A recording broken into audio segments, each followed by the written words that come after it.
Hi అందరికీ, welcome back to my mini vlog. ఈరోజు నా బర్త్డే అనేసి శారీ కట్టుకొని అయితే వేణుగోపాల స్వామి టెంపుల్కి అయితే వచ్చేసాము. ఇక్కడ లోపలికి వెళ్తేమో ఆయన టెంకాయ మీరే కొట్టుకురావాలని చెప్పారు.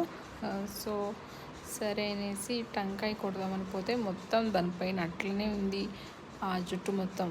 సో దాన్ని క్లీన్ చేసి టెంకాయ కొట్టుకొని లోపలికి అర్చన టికెట్ తీసుకొని వెళ్ళిపోయాం. ఈ టెంపుల్లో అయితే 3 దేవుళ్ళు ఉంటాయి పక్క పక్కనే. ఈ టెంపుల్ చాలా బాగుంటుంది యాక్చువల్గా. చూస్తేమో లోపల మొత్తం బాగుంది. నాకు కొంచెం వేరే పని ఉంది కాబట్టి అయిన తర్వాత నేను మొత్తం వీడియో తీసుకోలేకపోయాను. జస్ట్ అక్కడికి వెళ్ళి అర్చన చేపించి హారతి తీసుకొని కొంచెం సేపు కూర్చొని ఇంకా వచ్చేసాము ఇంటికి. ఈ వీడియో ఇంకా ఇంతే.